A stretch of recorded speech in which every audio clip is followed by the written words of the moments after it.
Hi, this is Stuart Wemyss and welcome to the Investopoly podcast. My goal is to give you easy to understand evidence-based holistic insights to help you master the game of building wealth. Thank you so much for sending in your feedback and questions. They're always great to receive and read, of course. If you have any feedback, questions, or even a suggestion for a topic, you can email me at questions@investopoly.com.au. I will get to every question that you send in. I'll answer all of them. I'm about 6 weeks behind at the moment, so if you send in a question today, probably it'll appear in an episode in 6 weeks' time, although I'm going to try and get through as many as possible. If you recommend a topic for a show or an episode, I can't promise to follow your suggestion, of course. I really want to keep the podcast sort of very much on track of sharing evidence-based ideas and insights to help you make better financial decisions. And so if it doesn't really fit within that sort of approach or methodology, I might not do it, but certainly have a go at it and love to hear from you. Okay, so let's get into today's questions then. The first one is from Gary, and Gary writes he especially enjoyed the episode on super funds, and he's got 3 questions. The first question is the returns, and so just as a reminder, at the end of July, early August, I always do a blog that reviews the top 8 super fund returns. Okay, so the first question from Gary is, he asks, are the returns net? Do they include or take out the fees and charges associated with investing? He says, I asked because I went to Hostplus after advice from another website where the proprietor doesn't wear shoes,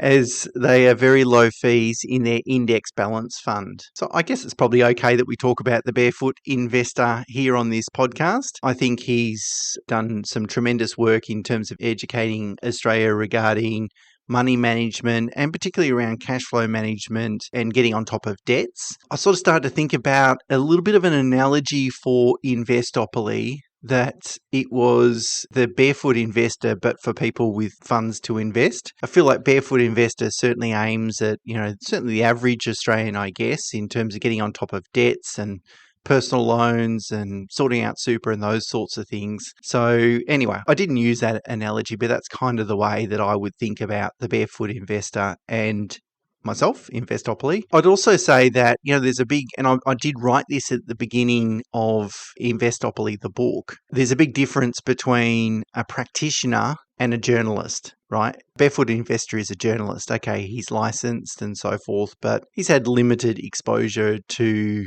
advising clients. And I think as a practitioner, you have a different perspective. Now, I'm not diminishing the Barefoot Investor's perspective, but you do have a different perspective as a practitioner. So anyway, he has historically recommended invest your super with Hostplus, go index balance, because it has ridiculously low fees, very low fees. Look, I can't remember off the top of my head, but it's pretty crazy. The problem though with that approach is I think it lacks an understanding of how the industry super funds work. So industry super funds are controlled by unions. More than a third of their board are union appointed representatives. The other third are member representatives, but typically appointed by the unions. Those member representatives are typically union ticket holders as well. And a third have to be independent. The problem with that union representation, now that was fine when super began nearly 30 years ago in terms of how the industry began.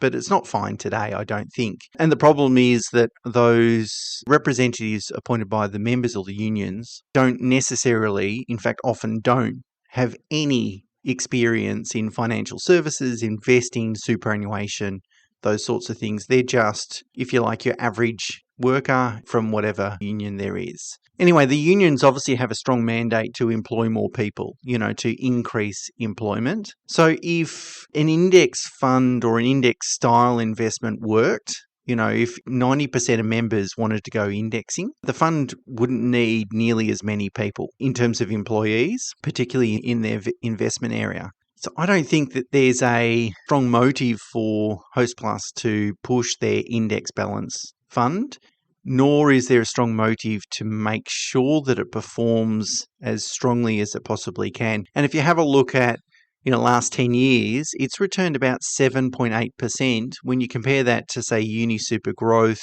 I know we're comparing balance with growth but, that's the option that I'd be going with. If you compare uni super growth, it's about 10.8%. So you got a 3% compounding returns differential over a 10-year period, which is huge, right? Now, with investing, quite often the more you pay, the less you get, right? The higher the fees you pay, typically the performance is poorer even before fees, and certainly poorer after fees. But also, you can't flip that equation on its head. The least you pay, the more you get. That's not necessarily true, and it's not really an indexing argument. It's more of a criticism of the industry super funds, if you like. Now, you could invest in the ETF IVV, which is the S&P 500 index, and then say A200, which is the ASX 200 index. You could put your super, say, 50% in both those indexes, and you're going to pay a weighted average cost of 0.03%. That's nothing, right? I don't think that's really the right approach. So I think Barefoot Investors' Scott Pape's decision to recommend Host Plus was, I think, well-founded in terms of low fees indexing, but I don't think it's realistic if, you take or you fully appreciate what's going on in industry super funds. And we just had a meeting with Vanguard, actually, which was the largest index manager in the world, the second largest fund manager in the world. And they talked about what they do in terms of indexing to offset the impact of fees. And a business like Host Plus just doesn't have the scale that Vanguard does.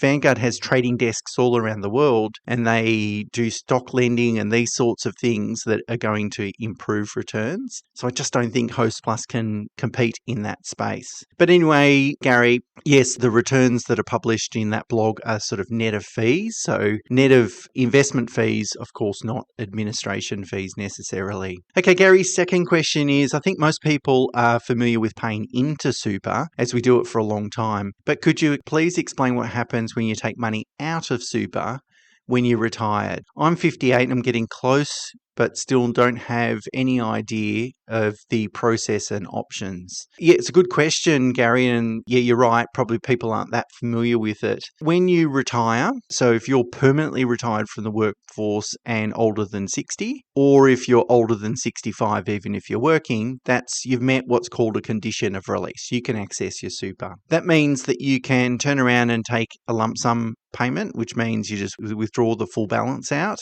You can do that and there's no tax. Alternatively, you can convert it into, if you take all the money out, of course, then you got to think, well, what am I going to do with it? And then if you just reinvest it, you reinvest it in an environment, your personal name, where you're going to pay more tax. That doesn't make sense. So I'd say 99% of people actually then convert the balance into what's called pension phase. Now, the pension phase means that you need to take a minimum amount each year, but there's no maximum. And once a super account is in pension phase, assuming the balance is less than 1.9, it doesn't attract any tax on investment earnings. So it's tax-free, if you like. You have to take out at age 60, 4%, age 65, 5%, and it increases progressively as you get older. That's the minimum amount. So you've got to take out 4% of your balance each year. You can do that as regularly or irregular as you like. Doesn't matter, just has to happen within that financial year. So again, what most people would do is work out what is the 4% or what do they need if it's more than that 4%, and then take out a monthly amount.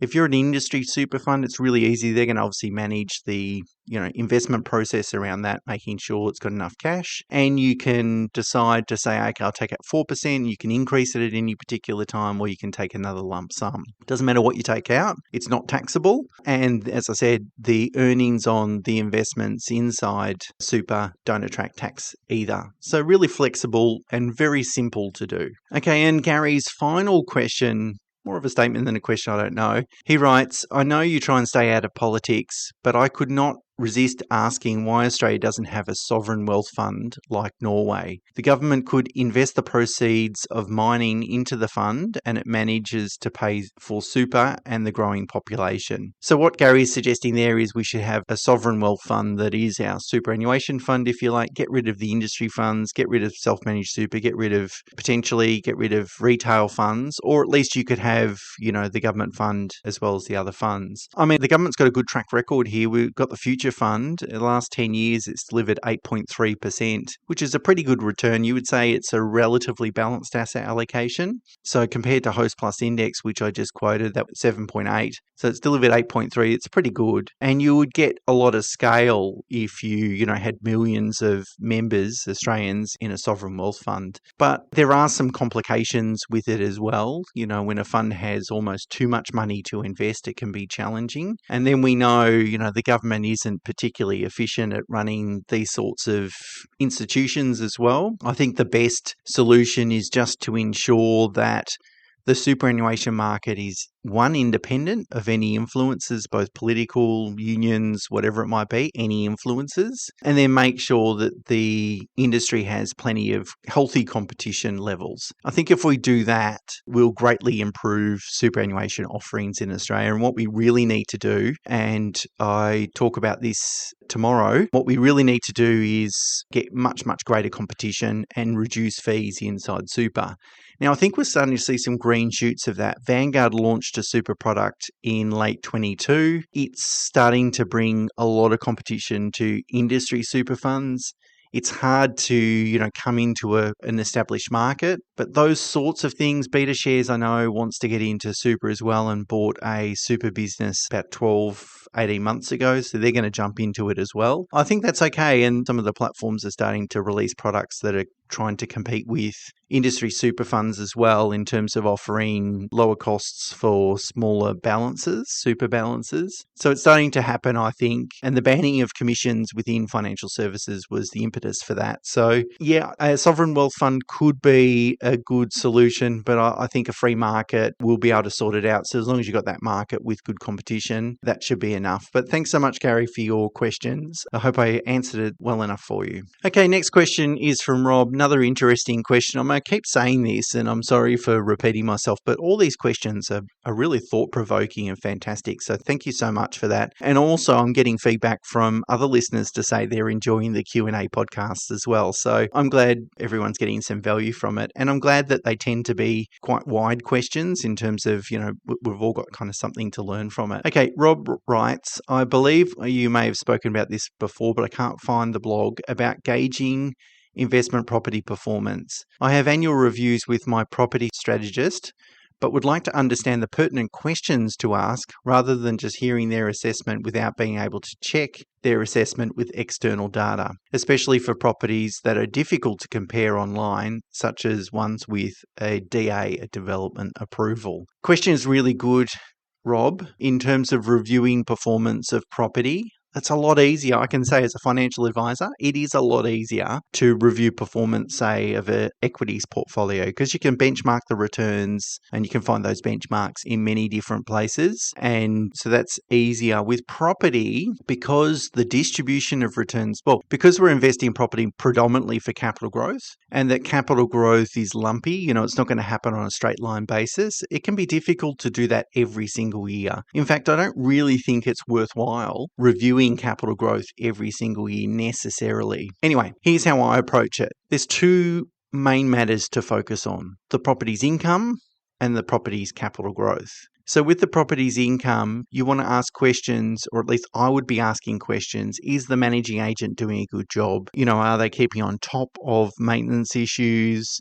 Are they responding effectively? Are they adequately helping me deal with all the compliance, the growing compliance obligations as a landlord? Should you make any improvements to the property? Is there anything that you can do that will not only enhance its value, but also enhance its income profile, or ensure that, any vacancy risks are minimized? Are there any other maintenance issues that you know about that are kind of on the horizon that you kind of need to budget for? And are you minimizing interest costs? So, obviously there's a lot of costs associated with, running an investment property. Most of them you can't really influence. Insurance is what it is. Rates, maintenance, property manager, those sorts of costs, there's not much you can do about it. But interest is probably your biggest cost. So that's one thing to think about at the same time as doing a property review. Now, I know it's not property specific, but that's the sort of thing that's going to impact the property's overall income. So I think those questions are good to ask annually and to consider annually, because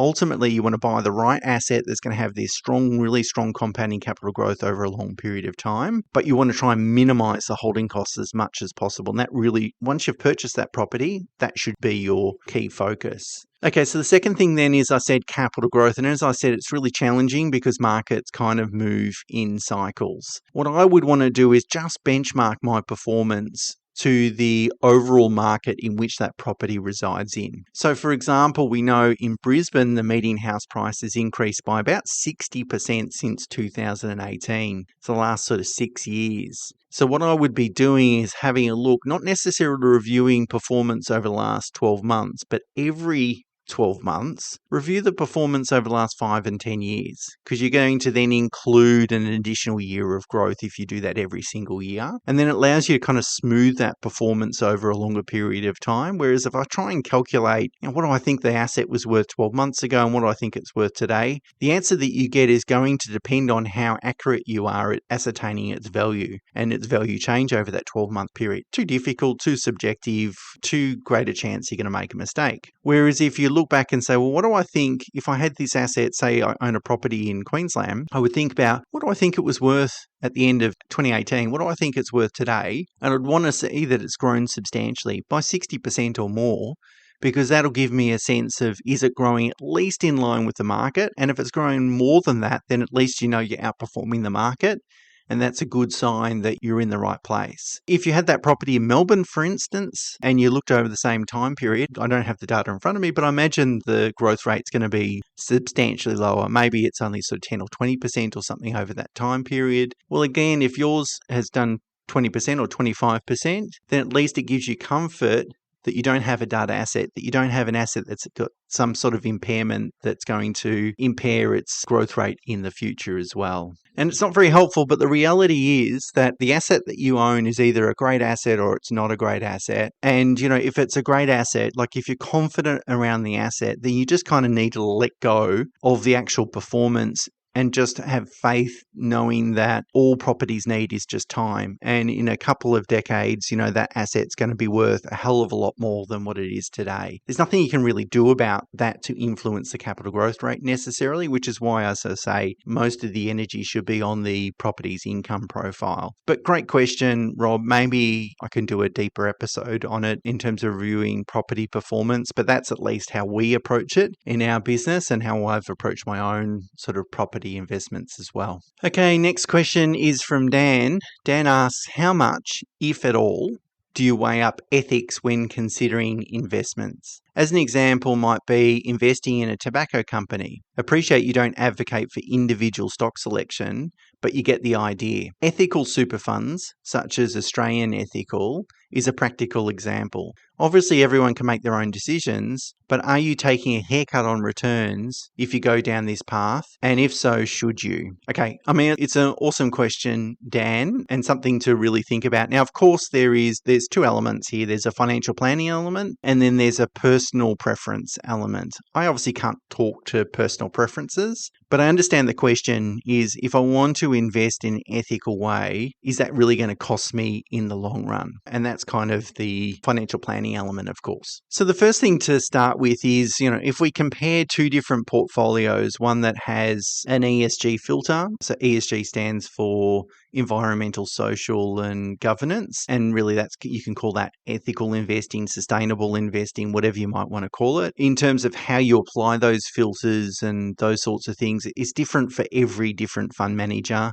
You can try and get really in the nitty-gritty of it all. I was talking to an advisor that looks after some money for a church, for instance, and they couldn't invest in a particular fund or stock because and it was a global pharmaceutical company, I think, because they funded, in a third world country, they funded some sort of medical care with abortion or something like that. And, they had to drill down that far. And it was only like a tiny dot in terms of what that company did. And it was just a philanthropic sort of adventure for that pharmaceutical company, but they couldn't do it. So, it depends on how fanatical you want to get. But, if you're just saying, well, look, I'd like a general filter, If there are tobacco companies, for instance, I don't really want to invest in something like that. So the first starting point is to really then look at the portfolio's characteristics. And what you want to see is that the industry weightings and exposures and country exposures don't really change between let's call it the normal or non-ethical fund and say the ethical one. And so you can see that if you have a look at Vanguard's got some international and Australian ethical funds. In fact, they're called ethically conscious funds and active positive impact fund. They've got a couple of different ones. Anyway, if you have a look at the portfolio characteristics on those two funds, there's not a big difference, right, in terms of how much is allocated into technology or healthcare, or so from industry allocation and then from a country allocation. And they do that on purpose, right? They want to make sure that you're not foregoing too much in terms of exposure if you're taking that sort of approach. Now, the other idea or thing to think about is I have a thesis that ESG companies will probably attract more capital in the future. So that is, if capital's flowing into share markets, they probably want to find a home with ethical businesses or businesses that are adding to fighting global warming as opposed to ones that aren't or making it worse. And so where capital flows, the returns tend to follow as well. So I think by taking an ESG approach is actually probably, if you look out over the next couple of decades, it's probably not a bad idea, given that those companies are probably likely to attract capital. The last observation I have to share is an example of where it does get in the way. So a few years ago, probably about 5 years ago, we wanted our portfolios, and I've spoken about this a couple of times in this podcast. We wanted our portfolios to be overweight UK. They just went through Brexit. They had plenty of challenges, and the UK market in terms of multiples was really cheap, and the yield was quite high. I think it was paying like the FTSE 100 index was paying like 6 or 7% in terms of dividend yield, and that was just really a consequence of the valuation was so low and the multiples were so low, even though a lot of these companies like GlaxoSmithKline, for example, who's a pharmaceutical company, it's a global company, much like Procter & Gamble or something in the US, but the multiples, they were trading on completely different multiples. So we didn't feel like we were overweighting ourselves too much exposed to UK market necessarily as still global businesses, but that market looked cheap. Now the problem is that British American Tobacco is in the top 10 companies in the FTSE 100. And so some clients just weren't keen on that. So we couldn't gain that exposure. Unfortunately, there's no ETF or managed fund in Australia that gives me ESG exposure to the UK market. So I did have a couple of clients where they said, no, we're not interested. And unfortunately, in their situation, we couldn't gain that exposure. Now, we can use other funds, such as Dimensional or so forth, which will take a value approach and naturally have a greater tilt towards the UK, but it didn't give us the same level of tilt that we could with other clients. Now, that's a pretty unique situation because, that's probably not going to be a common situation. So I guess to answer your question, Dan, are you going to take a haircut in returns? Probably not, is my answer. And when you look at the ESG funds, look at Dimensional ESG and Dimensional Normal, ESG has outperformed over the last 10 years. Not by a huge margin, but it has outperformed. Sometimes you can get hard to track performance because sometimes the oil price and commodity price will have a big impact on returns to the non-ESG fund. So you've got to take that into account as well. But I think as long as you're comparing the funds and you're saying, look, this fund's giving me a relatively similar exposure than the non-ESG fund, I think you're fine. It's only if you have massive tilts or you're completely excluding an industry, which a lot of these sort of ESG funds won't do that, then you should be fine. Okay, I think I can try and squeeze in one more question from Justin. Hopefully I don't prattle on too much with my answer with this one. Justin writes, I've got a question about growing wealth prior to buying a family home. I'll give you some context, but appreciate you can only answer this generally. Me and my partner are both 30. We make about 150 per year. I make about 150 per year and she makes about $90,000 per year. We both have apartments in Sydney valued at $1.5 million combined with about $850,000 in mortgages. We also have about 70 grand in shares, so our net assets are worth about 720. We would like to buy a family home in 5 years' time for what would currently cost us about $3 million. My question is, what is the best way to build wealth over the next 5 years outside of reducing spending. We've moved back home and currently have about $5,000 a month to contribute towards investing. From listening to your podcast, it makes sense to me to reduce our debt as much as possible.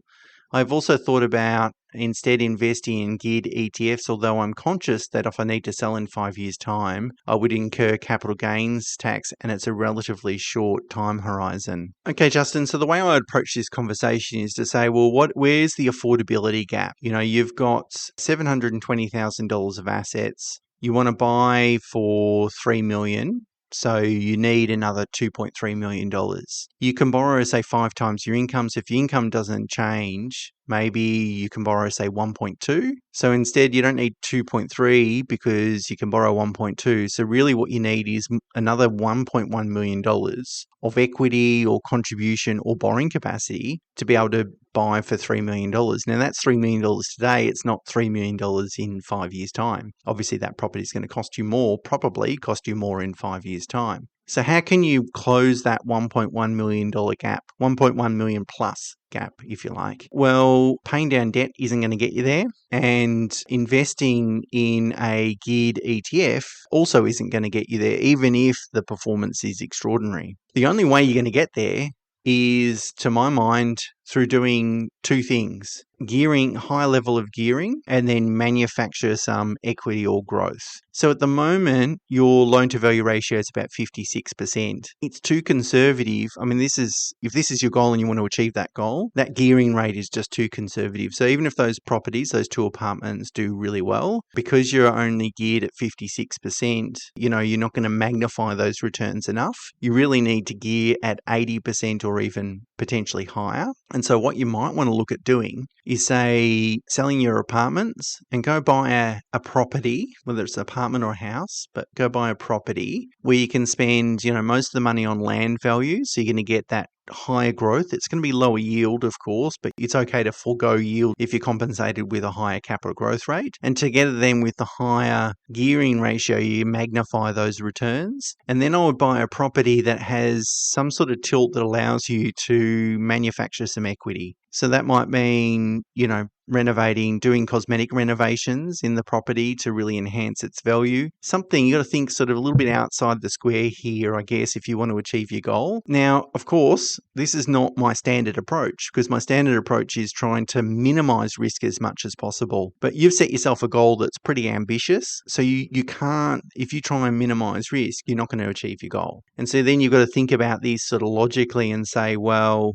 how can I maximize my return over the next 5 years? Well, certainly I hope the market does well, but you've got to change the gearing ratio. You've got to make sure that you've got most of your equity invested in land rather than building, because obviously that land value really appreciates over time. And then you don't have to then rely just on the market. You can make some improvements to that property to really manufacture some growth. So embarking on that strategy, you can sell both apartments. There's some costs associated with doing that. Maybe you can go buy something, live in it for a little while, and then move back home so you can avoid paying capital gains tax in 5 years' time. There's a lot of moving parts there, and it's not without risk. It's a much more risky strategy than, buy and long-term hold. But, if you want to achieve your goal, that's really, to my mind, probably one of the ways that you can do it. Alternatively, something else you could think about is, what happens if you go and buy something today that's, say, $2 million, that's mostly land value, that you might have to bulldoze and rebuild in 5 years' time. So maybe that's affordable for you today.